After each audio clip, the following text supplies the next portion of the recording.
Hey everybody, today I'm going to do something a little different. I'm doing a grab bag viewer's mail. I'm going to answer questions ranging from gear to technique to rhythm playing to Daryl's house. A little something for everybody. Stay tuned.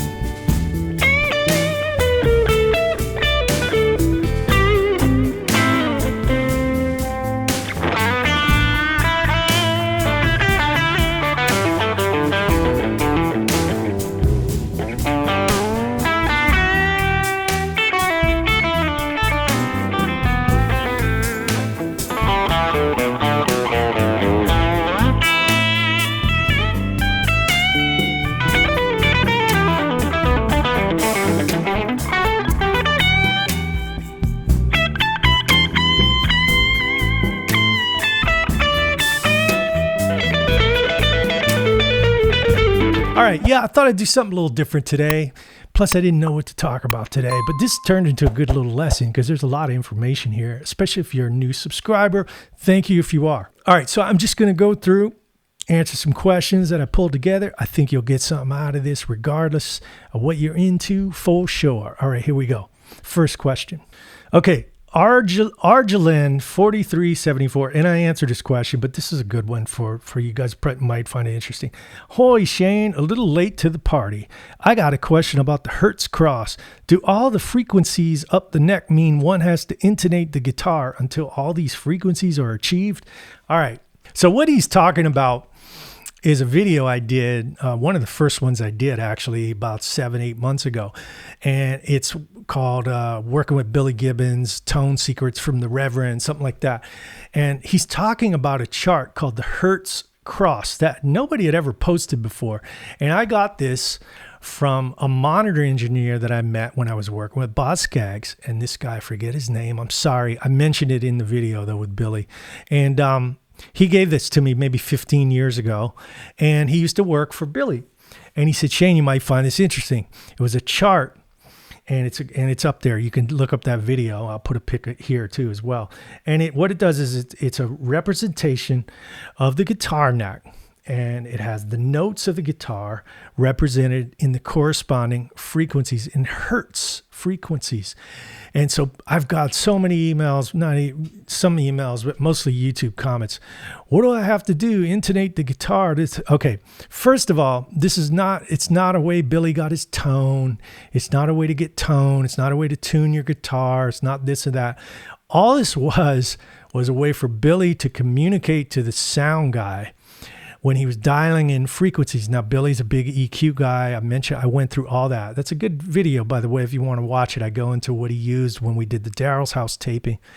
And, you know, I know him a little bit. I actually saw him in September or November, and I asked him about the Hertz cross again, and his face always lights up because he had forgotten about it until that Daryls house taping, and I just happened to break the ice with that Hertz cross thing.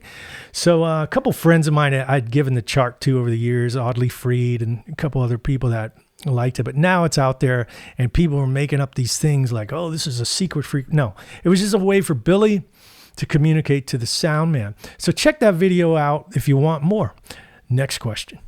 BG Danos, that's a good old Cajun name, Danos. Does the guild have de-armings? All right, let me get my guild. All right, so those of you that are friends of mine, you know I don't know a lot about gear. I know the essentials. I know more than I used to. So I reached out to Seymour Duncan and asked him what kind of pickup. I sent him a picture of the guitar. He said, those are Dynasonics. Dwayne Eddy used and loved them. Gretsch used a lot of them. They were designed by Ray Butts for de-arming. So, Danos, I'm sorry, I don't really know. I don't know if these are de-armings or not. Somebody out there knows. They sound killer. I'm pretty sure they're original. This is a 63 Starfire that I bought in a pawn shop in Metairie, Louisiana on Airline Highway, and everything was original. I got the case, everything. So I'm almost positive they're original. They sound phenomenal. They have a great crunch to them. Only thing that's ever been done to this guitar is my friend Matt Brewster, 30th Street Guitars. Shout out. The guy's killer. If you're in the New York area, go see Matt. Matt did a lot of work for me when I lived in New York. He recommended we change the bridge to a tune-o-matic because the original aluminum bridge, which I still have, they were originally made for a wound G. And I ain't using no wound G these days. So he put a tune-o-matic on here, and he also recommended that we shim the back pickup because the volume was all out of whack on the levels. So he shimmed the back pickup. And I believe that's the only thing he did to it. And the guitar is great.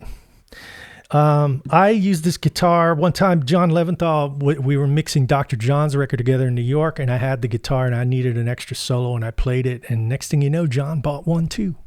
So they're great guitars. They're still pretty affordable too.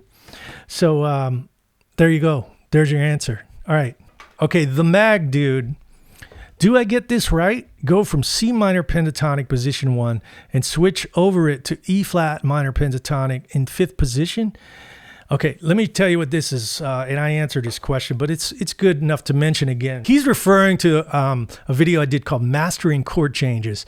And in the video, I talk about the importance of trying to stay in one position when playing over chord changes. It's kind of the gateway to playing over real chord changes. For instance, I gave you this little C minor 7 progression, 2 bars, and it goes up to E flat minor 7. So in the lesson, I talk about the importance of making the changes and doing that by staying in one position. This is how the pros do it. This is how great jazz players do it. It's better for your phrasing, melodic ideas, all that kind of stuff. And how do you develop it? It's in that lesson, but basically this is what he was asking me. C minor 7, here's the progression, 2 bars, and it goes up to E flat minor 7. Now, why did I choose those 2 chords? Why? Because it forces you to shift key centers. Listen what happens if you try to solo in C minor pentatonic the whole time.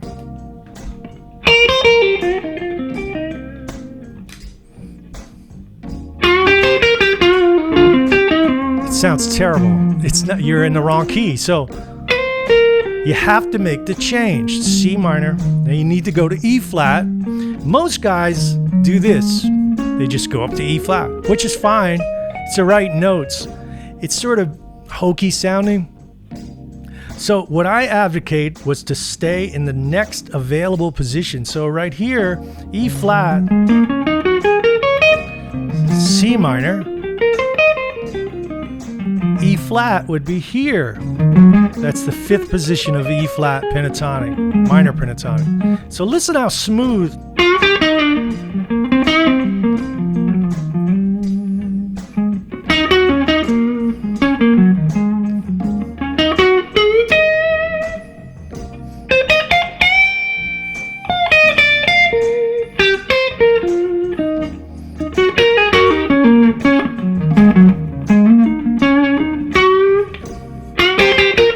See how it's just like a little game. Dorian. So I'm not jumping around the neck, and you can do this in other positions. So let me let the progression start over, and I'll do C, E flat, C, E flat. It's just staying in one position, or as close as you can to one position, really facilitates developing phrasing. Those weren't the best ideas in the world, but you get the idea. That's what I like to practice. And that's sort of the entry point in playing over real changes. I mean, that's a modal jam, but you are actually making the change. Okay, next question. Russell Strings 9978. Thanks for all your knowledge. I've owned a 69 Champ forever, blah, blah, blah. It's always been a favorite. If it's not too much trouble, what speaker is in your Champ? Sounds awesome. Thanks. All right. Let me answer that because I just changed that speaker. I didn't actually know what was in there. I just changed the speaker because I wanted something with a little more bottom end. And somebody recommended I put a Warehouse G8C. And so I did that. I had it put in a couple weeks ago and it really fattened it up. So that's what's in here. this champ. This is the main one I use for recording, and he's referring to my video, Small Amps Rule, if you want to check that out. That got a lot of views. That's up there, and I talk about all my small amps in detail, this amp, play through it. I have 2 champs. I have a Blackface Vibra champ that is completely original and has the original speaker. It probably sound better with a better speaker, but I don't want to mess with it. So this is the one I record with mostly, although not as much. It's good for certain things, but it ain't good for everything. But they're cool little amps. So there's your answer. Okay, Rob Man 2. Shane, have you played with Robben Ford? Yes, actually, I have played with Robben.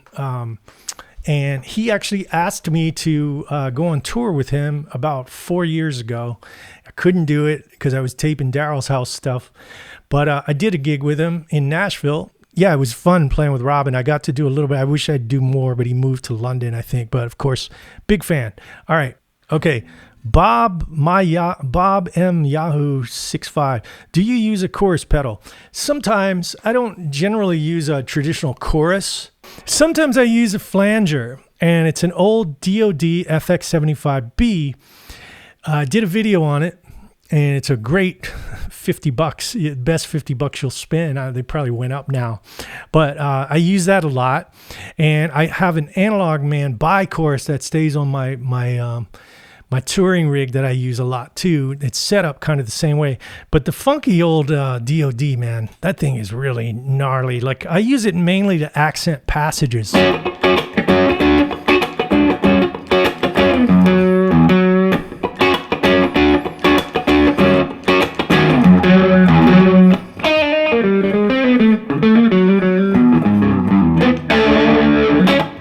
You know, you can really get...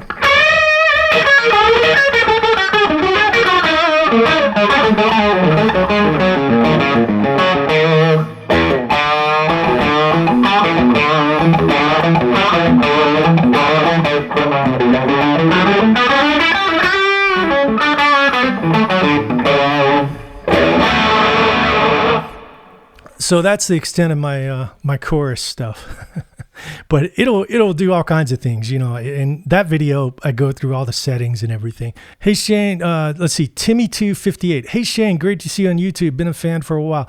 What was it like working with Robert Fripp? Okay, so working with Robert Fripp was great. That was on Daryls house, and I had met Robert years before backstage at a G3 concert, and great guy. But because of Daryl, you know, definitely got to work with him for real, and it was fun. We were originally going to do Lark's Tongue and Aspic instead of Red, but a friend of mine suggested, man, Red is, you know, probably a little easier because there are no rehearsals. Regardless of what you see or hear or believe, trust me, we do not rehearse on Daryl's house, and we'll run through something taping day, maybe, you know, 1 or 2 times, but everybody is so good on the show. Everybody does their homework. Now, we don't just show up and learn on the spot. Everybody sheds it at home, but playing as a band, no, there's no rehearsals. So that was fun. I got to hang with Robert a lot. He was there a few weeks before the taping, and actually we did a taping with Charlie Starr from Blackberry Smoke, and Robert came to the taping. He came to the little walkthrough I think I did with Charlie. As a band, we never rehearse on Daryl's house, regardless of what you believe or hear or see. I'm telling you the truth. And so Robert was great, and we had been emailing, corresponding a few weeks, you know, and he actually wanted me to transcribe NYCNY and something else I had to do. And that was more intimidating than standing next to Robert, was actually having to transcribe some of his stuff. And he was like, you play the guitar parts, you play this. And so I want to do a deep dive on that episode because there's a lot to cover. The problem is I tried to do it once, and YouTube blocks the footage I wanted to use from live from Daryl's house. It's copyright protected, so I have to get permission to do that. I will at some point. I just kind of forgot about it. But there's a lot of cool little things we could go over. You know, all these little angular, all that stuff I had to learn, all that stuff across the bar line, all that stuff that's so Robert Fripp, you know. And I actually saw Robert about a week and a half ago in London, and very nice guy, and that was all because of Daryl. I never would have thought in a million years I'd be be able to connect with Robert Fripp. And nice guy, gave me a great shout out in Guitar World magazine. Thank you again after that episode. So yeah, that was a lot of fun. All right, it doesn't have a name. It's just a number, at 886014. I was surprised to see the Pomodoro study method mentioned, but I can definitely vouch for it. I have a job that involves a lot of ongoing study. I find that Pomodoro technique very effective. The key, as Shane mentioned, is to genuinely do nothing but focus for each short period. Okay, so what he's talking about, what he's referring to, Pomodoro method is something I talked about in a video where you use a timer to practice with, and how effective and powerful that is. Now, it's known also as the Pomodoro method, named after I think an Italian scientist that named it that. I don't know. I learned it when I was at GIT, and the great Howard Roberts, a very famous studio guitar player here in Los Angeles in the 50s and 60s, came up with that. He later became a great educator, and he co-founded GIT. So those of you that are alumni, you know what I'm talking about, but those of you that don't, very effective. And in the video, if you want to check it out, what I talked about was using the timer for 20-minute intervals. Now, 20 minutes, why 20 minutes? 20 minutes is what Howard figured was the average attention span of a human. our maximum retention level, everything is around 20 minutes, and it decreases after it kind of goes south. These days it's probably shorter. I would bet anything that our attention spans now are much less now. But 20 minutes is a good ballpark. So what do? You set a timer, and 20 minutes you work on bite-size info. So for instance, to put it in context, if you're working on your caged forms, instead of rattling those things off one at a time, and trying to learn the whole deal, just learn the top 3 strings of a shape. Work on that for 10 minutes, and then work on the bottom for 10 minutes. There's your 20-minute block. You'll be amazed what that kind of focus will do. Now, you got to turn your cell phone off. You can't have text going on, all that. You got to focus, like the guy said in the poster said. He's absolutely right. But you'll be amazed if you do that consistently, what it will do for your playing. I think we have time for one more caller. Here we go. The Cove band ATX. How loud do you have to turn it up to get that amp to break up? He's talking about my Fender Twin video, which got a lot of views, and it ain't gonna happen. I mean, I said that in the video. Like, I don't understand why everybody that was my video. It's like, people shit on the Fender Twin. I can't get it to break up. No. It's not designed for that. It ain't going to happen. If you're, Santana trying to make a Braxis again in 1970, whatever, in the studio, he got it to break up, but it's not an amp designed for that.